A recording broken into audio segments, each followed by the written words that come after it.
Hello everyone, welcome back to the channel. So today I wanted to talk about the top 3 biggest mistakes that new witches make. Number 1 is typically going to be associated with love spells, but just in general, consent. Some books cover this very well, some books don't, but typically this is going to come about when you get into the love spells, and that's where a lot of beginner witches, not all, but a lot, tend to gravitate towards. And it's the idea that you're going to cast a spell onto somebody else. And again, usually with love spells, the other person isn't aware that you're going to be doing this. Some books talk about adding in a clause of like, if the other person declines the offer, you know, their higher self or whatever, then like the spell won't work.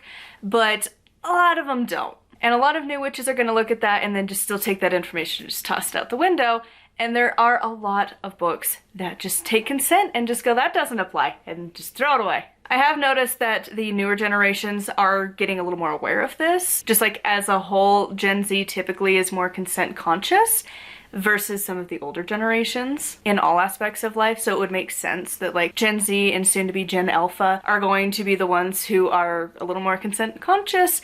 But regardless, typically you're thinking love spells, you don't really think about that, let alone in other ways. You might think that if you're doing a healing spell, it's totally fine if you didn't get permission from the person to do it, but it still comes down to consent. You shouldn't be doing something to somebody else without their permission on any front. And that includes your magic, and a lot of new witches tend to not want to do that. Number 2 is thinking that your magic is instantaneous, or the Hollywood versions you see everywhere. You're not gonna do a spell and then magically change your hair color without going out and buying hair dye or going to a salon. You're not gonna do a spell and become invisible. You're not gonna cast a money spell and then walk outside and within 5 minutes you're gonna find $1,000 just on your sidewalk. Magic works in a very subtle and minute way. Most people tend to think of magic as coincidences, and after a while you start to notice that it's not a coincidence. Magic just works on a very subtle level. When you become more aware of it, you can realize how you can interact just a little bit and pull those strings of life. In reality, witchcraft is a spiritual practice, and it is something that you can use to change your life, but just not in these big, elaborate ways. And lastly, as new witches, you bounce between so many different traditions and ideas and concepts, you never actually learn any of them. Now, this isn't to say you shouldn't go and learn a lot of stuff, but if you don't take the time to really grasp any of these concepts and you're just bouncing between 1,000 different things, you will not get your foundation done. It's not going to work. You can't build a house of whatever your tradition is going to end up being, whether that's solitary and eclectic, or you're going to follow a specific tradition at some point.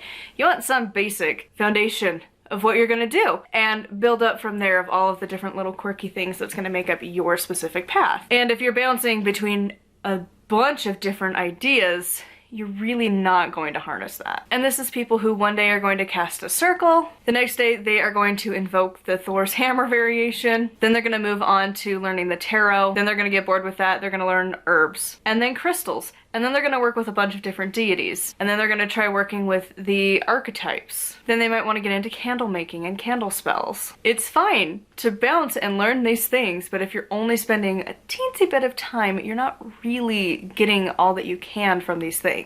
And honestly, at some point we are all guilty of this. We all end up bouncing around quite a bit, especially at the beginning, and you feel like you have this mega checklist that you have to find out all of these things about yourself. And in reality, just take time to learn the stuff that's intriguing you right now.